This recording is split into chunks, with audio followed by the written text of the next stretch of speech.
네. 우리 온라인으로 예배하는 분들도 우리 옆 사람 보며 같이 선포합시다. 당신이 이 땅의 작은 예수입니다. 네, 사랑하고 축복합니다. 그래도 고무적인 건 여기 안 계시면 이렇게 실시간으로 계신 분들이 좀 많네요. 네, 그래도 예배의 마음은 있다. 뭐 이 정도로 결론을 낼 수 있을 것 같아요. 감사합니다. 오늘 우리가 본 말씀은 팔복입니다. 팔복. 이 팔복을 우리가 너무 잘 알지만 이 팔복을 읽을 때마다 마음이 어려워요. 왜냐면 이 팔복을 누릴 것처럼 사는 자가 몇 없거든요. 잘 못 삽니다. 또 팔복인데 이해도 잘 안 되죠. 뭐 이렇게 맨날 가난하고 애통하고 그죠? 박해받고 줄이고 목마른데 복이 있다 하시는지 이해도 잘 안 되고 여러 가지 이유에서 팔복은 우리에게 좀 어려움을 주긴 합니다. 분명히. 그러나 우리 예수님 우리에게 하신 말씀이니 이것은 분명히 복이며 진리며 능력입니다. 할렐루야. 오늘 이 팔복을 이제 천국의 그들이 것이며 심령이 가난한 자는 복이 있나니 천국이 그들의 것이며 또 맨 마지막에 의를 위하여 박해를 받는 자는 복이 있나니 천국이 그들의 것이며 이러니까 우리가 팔복이 천국을 가는 필수 조건, 죽어서 천국을 가는 필수 조건처럼 느껴지긴 합니다. 그래서 많은 사람들이 팔복을 구원의 필수 요소로 이야기하기도 했어요. 하지만 사실 이 팔복이 만약에 구원의 필수 요소라면 여러분 천국 가실 수 있습니까? 진짜요? 저는 못 갑니다. 저는 지옥 갈 것 같습니다. 이게 만약에 천국을 가는 필수 요소라면 저는 천국 못 갑니다. 아멘하신 분도 계시겠지만 아무튼 저는 제가 저를 알기에 제가 의를 위해 박해를 받아본 적도 별로 없고 물론 의를 위해 손해도 보고 말씀을 위해 열심히 살았지만 그래서 여기서 말하는 이 박해 수준에 내가 살았는지 잘 모르겠습니다.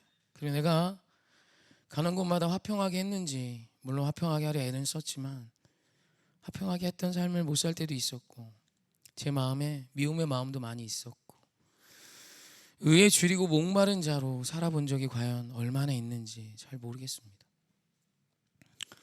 그리고 가난함을 원치도 않고 내 심령이 부하기를 원하고 내 마음이 여유 있길 원했지 무언가의 가난한 마음으로 살기를 원해 본 적도 없는 것 같아요. 물론 뭐 여러분의 이야기보다 제 이야기를 하는 게 맞는 것 같아서 저는 이 팔복이 구원의 요소라면 천국을 가는 요소라면 전 지옥 갑니다. 이건 긍정할 문제가 아니라 사실로 봐야죠. 그래서 여러분이 팔복은 구원의 필수 요소가 아니에요. 구원을 받는 자 사실 우리가 있는 천국에서 성경에서 천국이라고 표현되는 건 대부분 우리가 사는 이 세상의 천국을 의미합니다. 죽어서 가는 천국은 대부분 우리가 생각하는 그 천국은 구원으로 표현을 해요. 너희가 내 이름으로 너희가 나를 믿으면 구원을 얻을 것이다. 너와 내 집이 구원을 얻으리요 라고 말씀하시죠. 그래서 구원의 문제로 말하고 대부분 천국의 문제는 우리가 사는 이 세상의 문제입니다. 그리고 무엇보다 오늘 이 말씀을 우리가 조금 더 깨닫게 되면 이 말씀이 우리에게 예수님이 주시는 얼마나 중요한 말씀인지를 다시금 생각하게 되고 도전받게 돼요. 사실 이 팔복이 지난 뒤에 나오는 말씀이 13절 말씀인데요. 한번 같이 읽어볼까요? 시작. 너희는 세상의 소금이니 소금이 만일 그 맛을 잃으면 무엇으로 짜게 하리요? 후에는 아무 쓸데없어 다만 밖에 버려져 사람에게 밟힐 뿐이라. 아멘. 그래서 이 팔복 뒤에 이 말씀이 나와요. 소금에 대한 이야기가 나옵니다. 그러니까 녹아지는 삶을 살고 계십니까? 소금이 짠맛을 내는 유일한 방법은 내가 없어지는 겁니다. 그러니까 소금으로 산다라는 건 내가 죽어 사라지는 거예요. 내가 죽어 사라져 본 적이 없는 인생은 소금으로 하루도 산 적 없는 겁니다. 그러니까 오늘 소금의 원리가 그래요. 소금은 그 존재가 사라져야 합니다. 우리가 김장을 했는데 그 뭐 이렇게 천일염이죠. 천일염 굵은 소금이 그대로 있어요. 그 소금 먹으면 짜서 막 미칠 거고 그 소금이 끝까지 녹지 않으면 짠맛은 나지 않습니다. 이 소금이 끝까지 완전히 살아 없어져 짠맛을 내야지만 그때 소금이 짠맛을 내는 것이고 그것이 오늘 하나님께서 말씀하신 삶이거든요. 이 또한 구원의 요소로 설명한다면 글쎄요, 천국 갈 부신이 있나? 없죠. 시퍼렇게 살아있잖아요, 그죠? 내가 죽기는커녕 시퍼렇게 살아있잖아요, 그죠? 내 의견과 조금만 달라도 막 소리 지르기 쉽고, 그죠? 그죠? 우리는 이게 만약에 천국의 필수였으면 여기 천국 갈 사람 사실 아무도 없습니다. 그런 의미에서도 이것이 그렇지만 사실 오늘 말씀을 분석하면 이 말씀이 누구에게 하시는 말씀인지를 알게 됩니다. 성경은 예수님을 따르는 사람들을 두 부류로 구분하고 있습니다. 하나는 무리요, 하나는 제자입니다. 그러니까 예수님을 쫓아다니는 무리를 모두 제자라고 말씀하지도 않고 모두 무리라고도 말씀하지 않고 두 부류로 꼭 나눠서 표현합니다. 무리와 제자예요. 오늘 말씀에도 무리와 제자의 표현이 나옵니다. 그럼 여러분, 무리와 제자의 차이가 뭡니까? 제가 많이 설교했습니다. 무리와 제자에는 결정적인 차이가 있어요. 일단 비슷합니다. 무리도 제자도 예수님이 예루살렘 성에 들어오실 때 종려나무 가지를 흔들며 호산나 다윗의 자손이여를 외치며 자신의 겉옷을 벗어 레드카펫을 깔았어요. 그런데 그들이 불과 대단한 몇 달 몇 년이 아니라 며칠 만에 예수 그리스도 십자가에 못 박으라고 내놓습니다. 거기는 그 사람이 예수 그리스도의 뺨을 친 사람들이에요. 왜 이런 일이 일어날까요? 바로 이런 사람이 무리입니다. 여러분, 무리와 제자의 결정적인 차이는 예수님을 좋아하는 것도 같고요, 예수님께 열광하는 것도 같고요, 예수님 하면 예수님을 따라다니는 것도 같은데, 예수님이 표현하는 제자와 무리의 결정적인 차이는 예수님의 뜻이 내 뜻과 다를 때 나타나는 것입니다. 예수님이 말씀합니다. 나는 부활이요 생명이니 나를 믿지 않는 자는 영원히 죽을 것을 말씀하시고, 나를 믿는 자는 죽어도 살겠고 살아서 나를 믿는 자는 영원히 죽지 않을 거래요. 이때부터 사람들이 헷갈리기 시작합니다. 뭐야, 이제 헛소리하기 시작하네, 정신이 나갔네, 그러면서 사람들이 흩어지기 시작합니다. 예수님을 쫓았던 모든 무리들이 흩어지기 시작해요. 여러분, 예수님 당시 예수님은 슈퍼스타였습니다. 여러분, 미디어에서 광고도 하지 않는데 예수님은 지금 방탄소년단 같은 아이돌보다 더 큰 영향력이었어요. 오병이의 기적이 그 예를 아주 명확하게 보여줍니다. 장정만 5천이 모였습니다. 여자와 아이들은 셈에 들어가지도 않으니까 한 2만 명 모인 거예요. 그저 남자들보다 늙은 노인도 빠집니다. 늙은 남자 노인도 빠지는 거예요.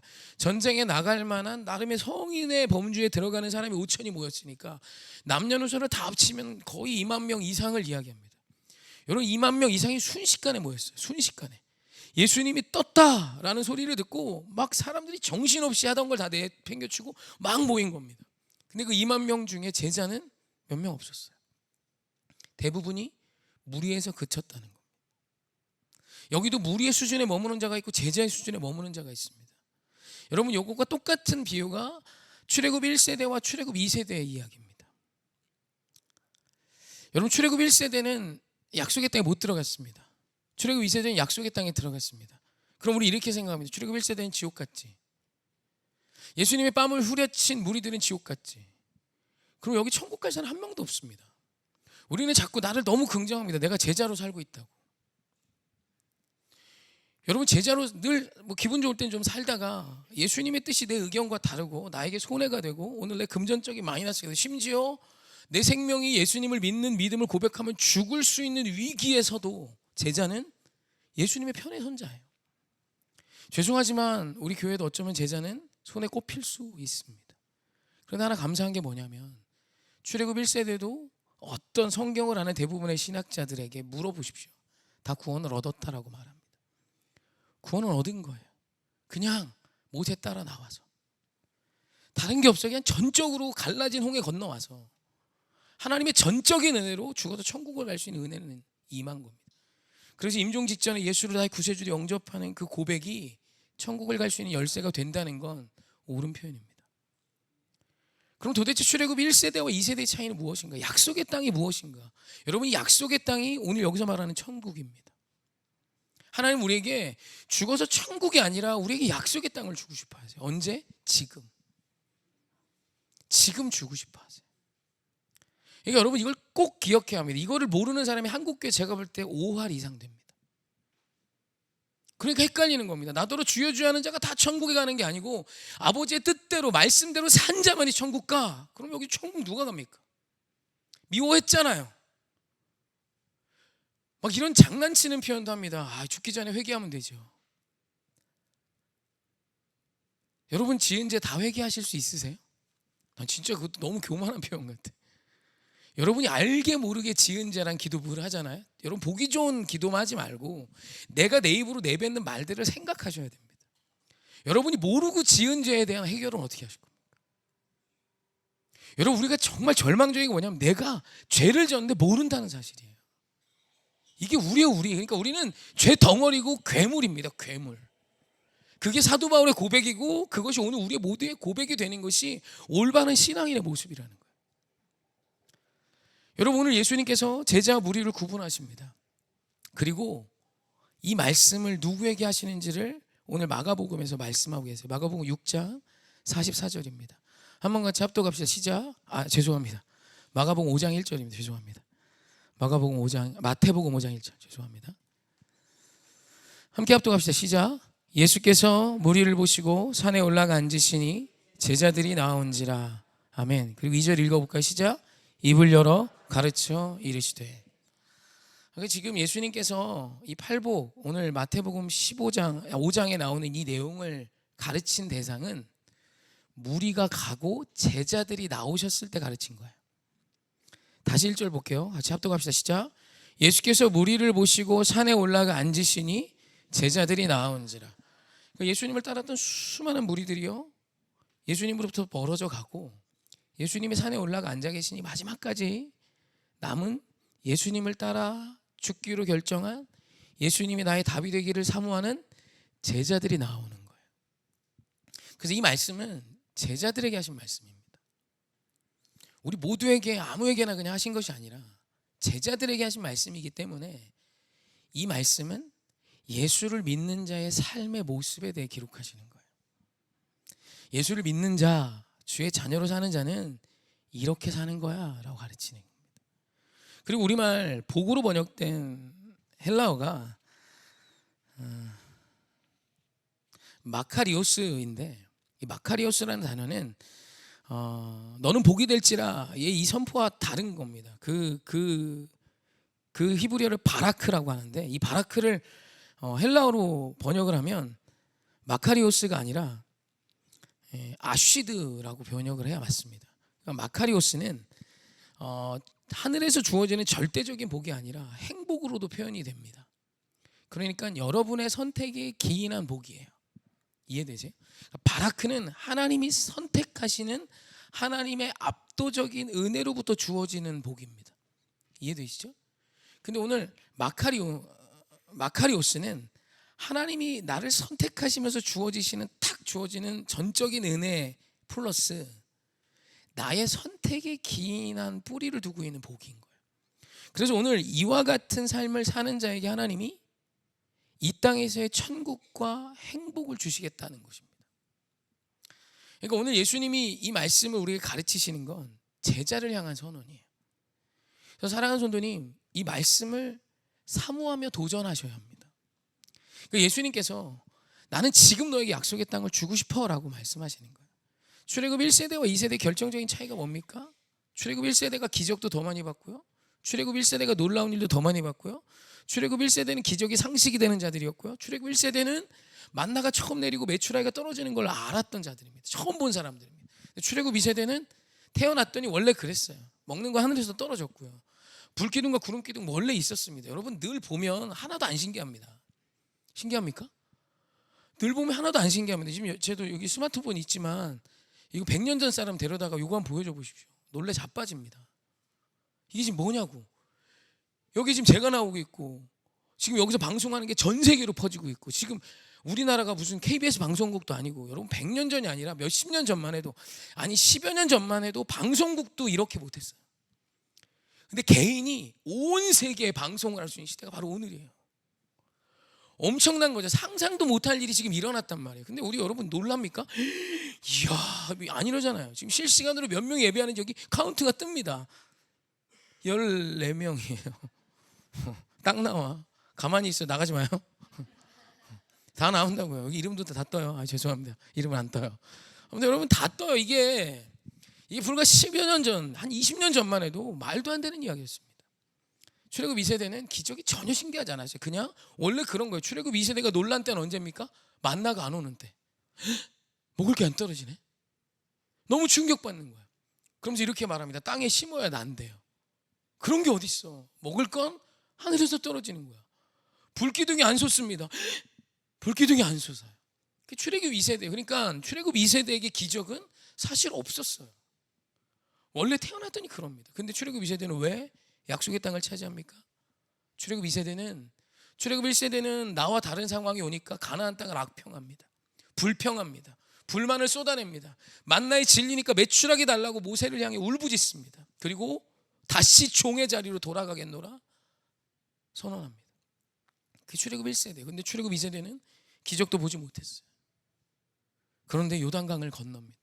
여기는 갈라져서 마른 땅을 건너는 게 아니에요. 지금 빠지면 죽습니다. 그런데 발을 담갔고요. 요단강을 건너자마자 하나님이 말씀하십니다. 얘들아 할례 행해라. 적진이 코앞인데 할례를 행하랍니다. 그런데 아멘 하고 할례를 행한 자들입니다. 출애굽 1세대와 2세대의 차이는 약속의 땅을 차지하냐 차지하지 못하냐의 차이는 사실 오늘 이 말씀에 있는 거예요. 여러분 지금 여러분의 인생에 천국이 시작되길 원하신다면 오늘 이 말씀에 도전하십시오. 여러분 가정이 회복되기 원하신다면, 오늘 내 삶이 변화되기 원한다면 여러분 오늘 이 말씀에 도전하셔야 됩니다. 심령이 가난한 자가 되어 하나님을 찾고 찾는 자가 되셔야 됩니다. 애통하는 자가 되셔야 되고, 마음이 온유한 자가 되어야 되고, 긍휼히 여기는 자가 되어야 되고, 의를 위해 박해를 받는 자가 되어야 하고, 여러분 이 삶에 도전해야 합니다. 많은 그리스도인들이 예수를 믿지만 잘하질 못합니다. 어제의 문제가 오늘도 똑같이 문제예요. 여러분 안 됩니다. 우리 잘해야 합니다. 매일매일 예수 그리스도와 함께 성숙하는 자가 될 때 천국이 시작되는 거예요. 할렐루야. 여러분 집도 보십시오. 한 사람이 헌신해야 집이 살만한 집이 되지. 네 사람이 사는데 넷이 똑같이 어지럽힙니다. 그럼 그 집은 그냥 그걸로 지옥입니다. 우리 대광정이 사는 집에 저하고 아내가 살고요. 이 집에서 저희 아내가 사망하면 저희 집은 지옥 됩니다. 우리 홍대이가 5명 있다고 생각하면 그건 그냥 지옥입니다. 지옥. 그냥 지옥이에요. 그냥 지옥. 그 집은 못 사는 집입니다. 엉망진창이고요. 못 삽니다. 냄새가 막 썩은 데가 진동할 거고. 거기 홍성대가 5 있어도 반쯤 지옥입니다. 여러분 헌신하는 한 사람이 시작되기 때문에 우리 인생이 살만해지는 거예요. 각 가정에서 아버지가 자신의 역할을 충실히 감당하는 삶을 살아낼 때, 더 나아가 오늘 하나님이 우리에게 도전하신 이 팔복의 삶에 도전하며 매일매일 어제보다 나은 삶을 살기 시작할 때 여러분 가정은 변화되는 거예요. 징징대서 해결되는 걸로 끝나서는 안 됩니다. 이제는 그 문제를 감당하고, 이제는 그 문제를 감내하여 믿음으로 서서 든든한 사람이 되어갈 때 모든 것이 해결되어 가는 거예요. 여러분 우리는 어린아이가 아닙니다. 여러분 우리 하나님은 예수님의 제자들을 자라게 하기 원하시는 거예요. 그러니 내가 너에게 약속의 땅을 주고 싶어. 그런데 이 땅을 사모하는 자가 많지 않아요. 여러분의 가정이 천국이 되게 하십시오. 이 천국은 너 때문이 아니라 오늘 내가 약속의 땅을 소유할 만한 출애굽 2세대의 모습, 오늘 제자의 모습, 오늘 하나님 우리에게 도전하신 이 팔복에 도전하는 자가 되기 시작할 때 기적이 시작되는 것입니다. 여러분 우리 가정을 보면 그래도 이 팔복의 요소가 조금은 있습니다. 좋은 가정, 괜찮은 가정은 서로에 대해 긍휼한 마음이 있습니다. 불쌍히 여기는 마음이에요. 스플랑크 니조마이라고 합니다. 헬라어로. 그래서 여러분 요 단어, 요 긍휼이라는 단어가 나오면, 예수님의 어떤 사역의 긍휼이라는 단어가 나오면, 스플랑크 니조마이가 나오면 기적이 일어납니다. 오병의 기적 때도 그럽니다. 모이신 무리를 불쌍히 여기사, 긍휼히 여기사. 여러분 엄마가 어린아이를 긍휼히 여깁니다. 똥을 싸도 긍휼히 여기고, 오줌을 싸도 긍휼히 여기고, 아버지가 내 아내를 긍휼히 여기며 사랑합니다. 아내가 내 남편을 긍휼히 여기며 사랑합니다. 여러분 그런 가정과 그런 태도를 가진 자들이 있을 때 가정이 천국화 되어가는 거예요. 교회도 마찬가지입니다. 여러분 불의와 타협하지 마십시오. 진리를 향하여 나의 생명을 던지고 박해를 받을 각오를 하셔야 됩니다. 당장은 편하니까, 불의와 타협하는 것이 당장은 평하니까 지금은 어쩌면 그게 더 끌릴지 모르지만, 오늘 여러분의 가정이 의롭지 못하다면 결국 그 가정은 무너지게 되어 있는 것입니다. 여러분 우리 하나님 공의의 하나님이세요. 선을 심은 자에게 선을 주심을 약속하고 계십니다. 여러분 진짜 오늘 이 팔복을 제가 고민하고 예전에 이거를 제가 아주 자세하게 설명을 다 드렸습니다. 하나하나 제가 히브리어 원어, 헬라어 원어 다 말씀드리면서 해드린 적이 있어요. 그래서 너무 궁금하신 분은 지금이 기도할 때 작년에 거 찾아보면 나옵니다. 근데 지금 고민하고 있어요. 다시 할까 말까. 그래서 다음 주에 혹 다시 할 수도 있습니다. 짧게 축약해서. 어찌되고 오늘은 팔복의 내용을 여러분에게 말하고 싶었던 것이 아니라 예수님께서 이 팔복, 소금의 삶을 제자들에게 말씀하셨습니다. 여러분에게 지금 말씀하고 계세요. 이거 지키시지 않으셔도 죽어 천국 갈 수 있습니다. 하지만 하나님은 죽어 천국을 가는 인생이 아니라 지금 하나님 우리에게 주기 원하시는 낙원을 누리는 인생이 되기를 원하세요. 여러분의 삶이 지옥이 된 이유는 바로 내가 오늘 하나님의 모습을, 예수님의 모습을, 주님의 말씀을 사모하지 않았기 때문이며 그 말씀이 나에게 불편함이 될 때 그분을 버렸기 때문입니다. 그래서 늘 거짓말을 하는 인생이 됐고, 그래서 늘 속이는 인생이 됐고, 그래서 늘 내가 사랑하는 자에게 불안함을 주고 걱정과 근심이 되는 자로 살아갔던 것입니다. 사랑하는 그리스도인은 든든한 자가 되셔야 합니다. 여러분 믿을 만한 자가 되세요. 예배도 여러분 듬직하게 지키세요. 기도의 자리도 듬직하게 지키세요. 여러분 누군가가 늘 걱정하고 찾아야 되고 아쉽고 막 불안하고 이런 사람이 되면 안 됩니다. 여러분은 어떠십니까 스스로? 제가 목회하면서 사람을 잘 안 믿는 병이 생겼습니다. 잘 안 믿어요. 이게 왜냐면 보호 본능입니다. 딱 믿으면 이 믿음에 대한 어떤 실망이 너무 커서 잘 안 믿고 기도합니다. 하나님 그의 고백이 실제가 될 수 있게 해주세요. 실제가 될 수 있게 해주세요. 그래서 사랑하면 자꾸 믿어지고 싶습니다. 믿고 싶어요. 또 믿고 싶습니다. 여러분 믿을 만한 자가 되십시오. 여러분의 언행은 여러분의 입 밖으로 나오는 순간 행동이 되어 실천되는 것을 보여주십시오. 여러분 그래서 그것을 위해 기도하는 겁니다. 하나님 나 진짜 예수 닮은 자 되기 원합니다. 정말 예수 닮은 그리스도인이고 싶습니다. 여러분 어제 말 한마디에 붕괴했던 모습이라면 오늘은 그렇게 살지 마세요. 어제 여러분 마음을 뒤집어 놓은 문제가 오늘은 웃고 지나갈 수 있는 문제가 되어야 합니다. 할렐루야.